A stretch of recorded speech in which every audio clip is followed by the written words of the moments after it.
Daniel Radcliffe, who plays Harry Potter, does a lot of scenes with his rather special owl, Hedwig.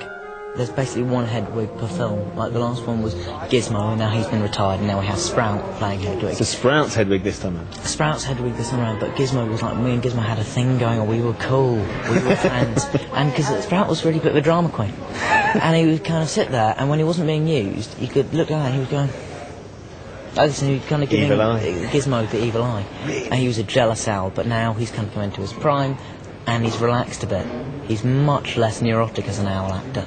Hedwig, like all the owls, has had to learn a lot of tricks.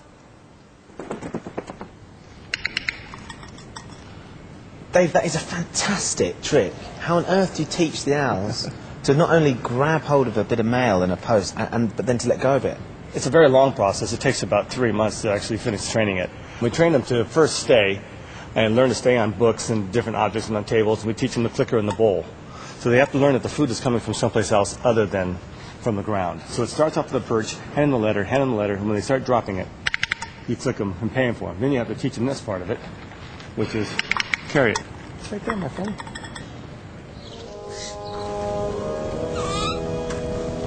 I understand that some of the owls pick it up quicker than others. Yeah, we found through the training process is that the little guys pick it up better than the big guys do. The big guys are more greedier, so when they grab something, they really want to hold on to it. And a lot of times we could be training them, they could be flying really great back and forth to us with the letters, and then one time they'll just pick it up, take it, dive into a corner, and try to shred it as quickly as they can. And would you say that owls have been some of the hardest animals that you've had to... These are the toughest. This has been the biggest challenge of my career. Like you say, you spend months and months working on these tricks. When eventually they work, and they work on camera, that must be such a great feeling. Yeah, it's a wonderful feeling, yeah. This little retrieve right here is a wonderful feeling.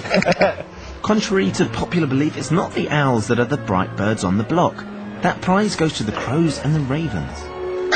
Basically what we just taught them is the little pattern to stay on the chair, come over to a mark, stay. Now I'm just going to ask him to caw first to get his attention. Caw. Hit that chair. Hit it. Right there. Very good. Stay. Basically, if you're having a really bad day on set, you always take out your crow or your raven because they always make you look really good.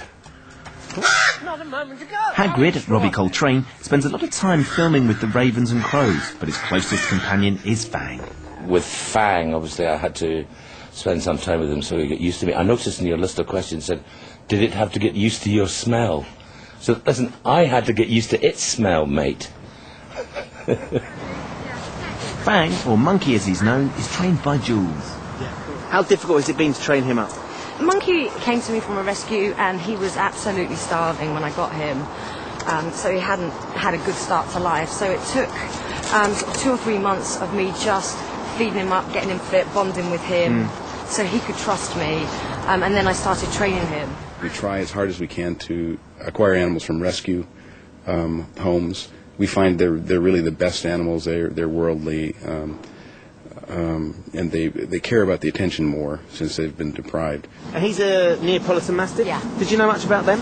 I didn't know anything about them at all when the breed was cast, so I had to do a lot of research and learn that they are very strong-willed. Obviously, they get very, very big.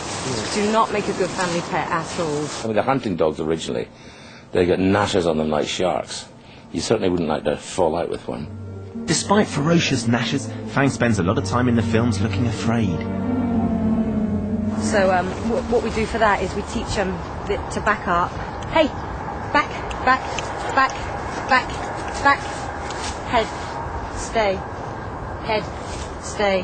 One of the most important things to learn is to stand on a mark. We start off with a really big mark, and then once we've finished and are ready to go on set, they end up with a tiny piece of wood or a leaf or something like that. Because they'll have a stage direction, won't they? They'll say Fang walks in, finds a way, stops. Right. Okay, like that's what it was saying in the script, and you've got to be able to get Fang to walk in, stop exactly where he needs to stop. Go, Mark. Mark. Good. Good. Good boy. Neapolitan Mastiffs can be quite protective, as Daniel found when filming The Chamber of Secrets. One of the dogs, which was playing Fang, because there were about 4 or 5 dogs that played Fang, and one of them was called Bella, and this one got really protective of me. we were doing one of the scenes where with Aragold, the spider, and it was a huge animatronic spider. Every time it came up over the hill, the dog ran out in front of me, which was really cool because I'm like, yes, I am the master of the dogs. But we had to do so many takes of it because we wanted dog to stay there, and we had to change dog.